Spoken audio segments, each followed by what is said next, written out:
Сегодня вы узнаете все секреты укладки ламината на теплый водяной пол, увидите лучшую имитацию дуба, узнаете, почему у рукопопиков ломаются замки и, конечно, как ускорить укладку в несколько раз и сделать все за один вечер.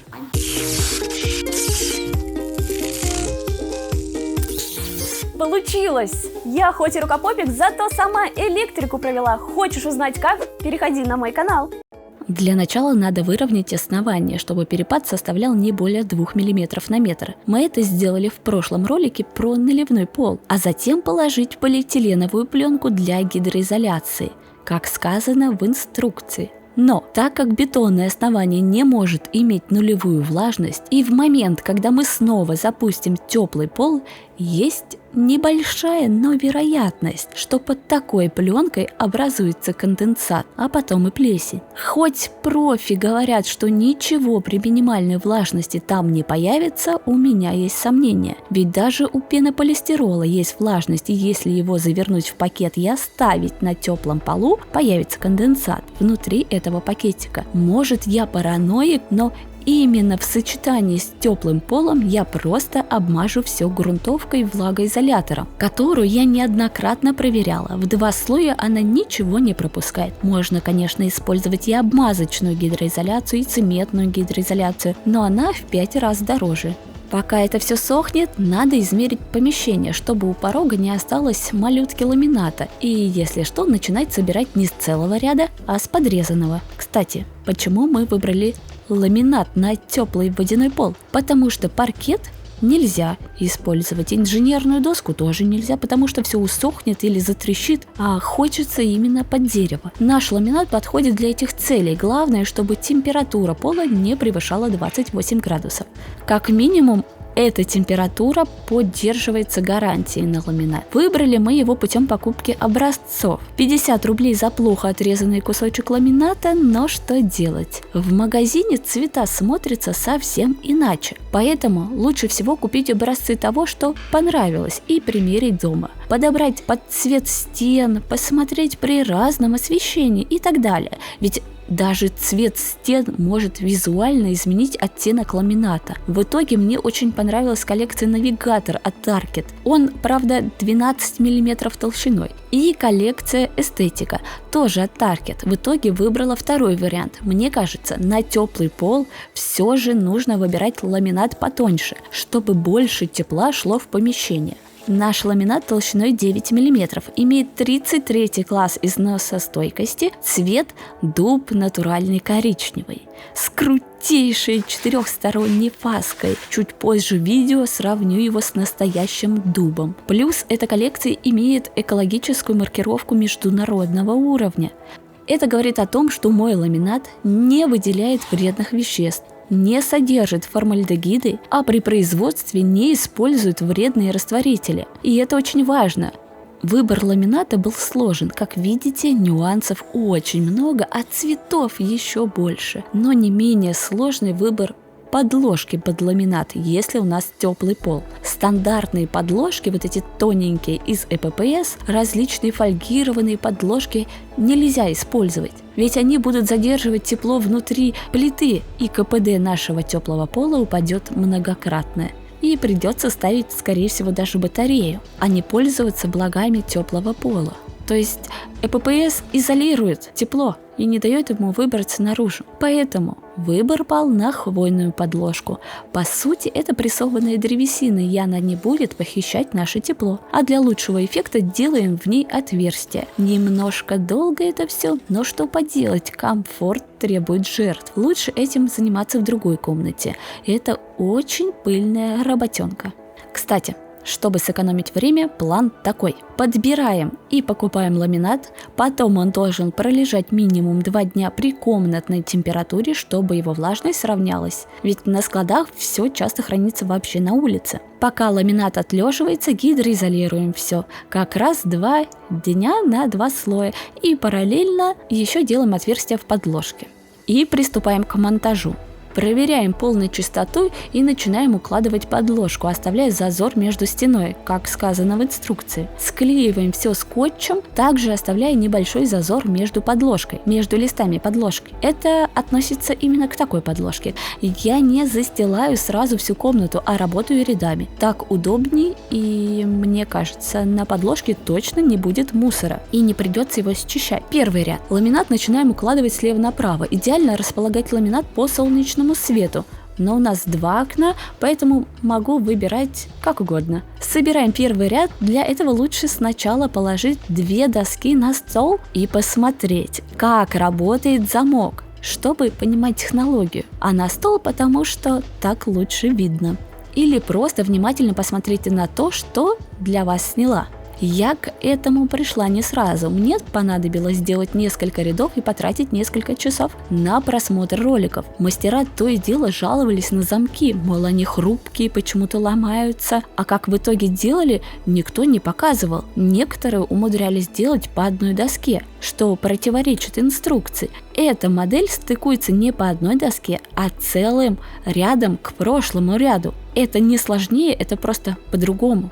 И как итог, рукопопиков я нашла много, а объяснений ни одного. Поэтому расскажу на пальцах всю технологию и сразу скажу, чтобы сломать замок на Таркете, надо быть настоящим рукопопиком в 10-м поколении. Ведь он достаточно крепкий и у меня не сломался ни один, хотя я укладываю ламинат первый раз в жизни. Собираем первые 2 дощечки, а 3-ю отрезаем в размер. Отрезать можно и лобзиком, главное купить хорошую пилку, чтобы пилить без сколов. Но я, чтобы не крутить туда-сюда ламинат и не думать про то, какой стороной класть его, чтобы отпилить без сколов, приобрела диск для ламината. И пил даже по лицевой стороне идеальный, без единого скола. Это важно. В гостиной у меня тоже будет такой ламинат и не будет плинтуса. Там важно, чтобы все было четко и без сколов. Поэтому я тренируюсь в этой комнате. После сборки первого ряда устанавливаем клинья для обеспечения зазора между стеной и ламинатом 8 мм и задвигаем к стене. Но можно использовать и куски ламината, что в будущем нам и понадобится. Узнайте чуть позже почему. А теперь подробно про все последующие ряды. Кладем рядом одну доску. Выпирающая часть замка смотрит на нас и вправо.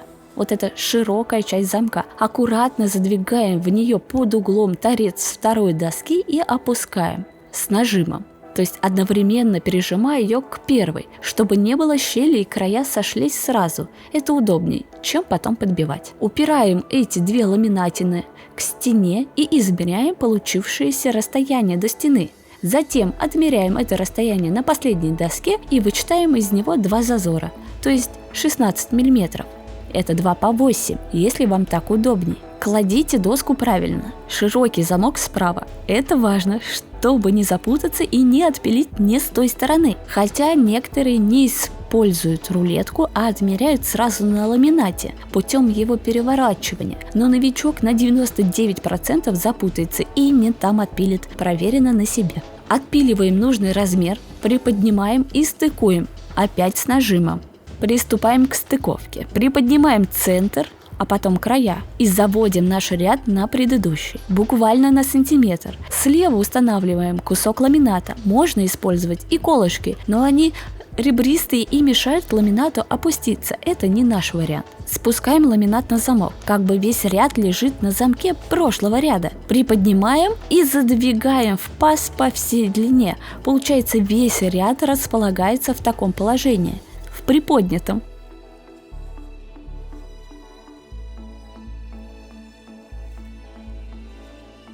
Это не я его держу, он сам так держится в замке. Смотрим, где есть микрощели и пристукиваем в этом месте штукой из набора для укладки ламината. Ламинат с фаской немного сложнее в монтаже, ведь эту микрощель надо еще увидеть.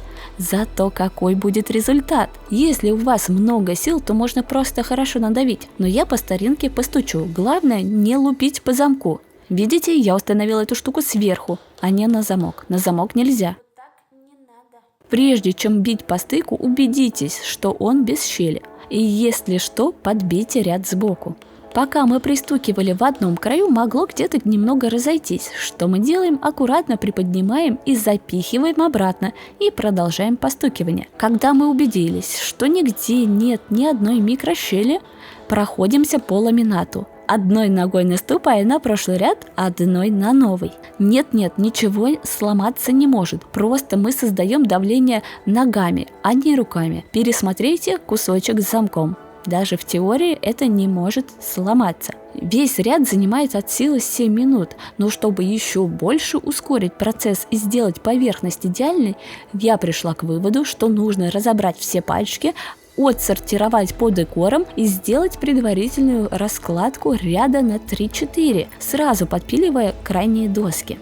Кстати, мной было обнаружено 10 декоров поверхности ламината. 9 вы сейчас видите, а 10 уже уложен. И, как и обещала, сравним с настоящим дубом. По-моему, отличная имитация. А если покрыть дубовую доску маслом или лаком, как положено, сделать небольшое броширование, то вообще будет не отличить. Мне кажется, отлично у Таркета получилось создать дуб. И вот, подойдя к порогу и к последнему ряду, главное не накосячить с измерениями. Одну доску я все же испортила, поэтому обязательно берите небольшой запас. И 100 раз отмерьте, прежде чем отрезать. Вдоль я отпилила все лобзиком. Немного криво, но под плинтусом будет не видно. Тут все то же самое, только надо отрезать ламинат еще и по длине. А забить один ряд в другой поможет железяка, что была в наборе. Простукиваем, избавляемся от микрощелей и проходимся летящей походкой или походкой крабика. Если вы знаете еще какую-то походку, можно использовать и ее. Стык ламината должен находиться ровно под полотном двери, чтобы его не было видно. Это важно. Но я пока решаю, что за дверь у меня будет тут позже. Мне понравилась одна интересная конструкция. Попробую ее повторить в будущем, но пока что это секрет. Поэтому одну доску, одну ламинатину я отпилила в размер и оставила как запасную. А пока, чтобы не сломать замок, который остался незащищенный, и чтобы я не наступила на него, потому что я рукопопик и обязательно все сломаю. Закрываю его коробкой от ламината, поэтому сразу не выкидывайте ее, еще может пригодиться. Еще хотелось бы обратить внимание на такой момент, как наличники. Вы должны заранее знать, какой они толщины, чтобы не получилось так, что они оказались тоньше вашего плинтуса. А если вы уже знаете, какие они будут, то подпилите ламинат чуточку поменьше, чтобы потом там не оказалось дырки между наличником и ламинатом. Кстати, про замок. Решила проверить, не обманывает ли нас производитель и действительно ли стыки защищены от влаги, как написано на упаковке. Я решила их пошкрябать. И действительно, как минимум, это большой слой воска или какой-то секретный состав. Но все равно круто. Теперь точно могу смело рекомендовать этот материал. А сейчас вы видите мой красивый пол целиком после монтажа. А можно увидеть еще до покупки с помощью сервиса iDesigner выбрать декор и там же загрузить фото своего интерьера. Я, кстати, делала хаотичную, не зацикленную раскладку, и ни один шов у меня не повторяется. Мне кажется, так еще лучше смотрится, но как минимум уйдет на одну доску больше. Надеюсь, у меня получилось создать одно из самых лучших видео по ламинату. Вы были на канале Мэри Вуд, в гостях у Рукопопика. Все ссылки я оставлю в описании. Пока-пока!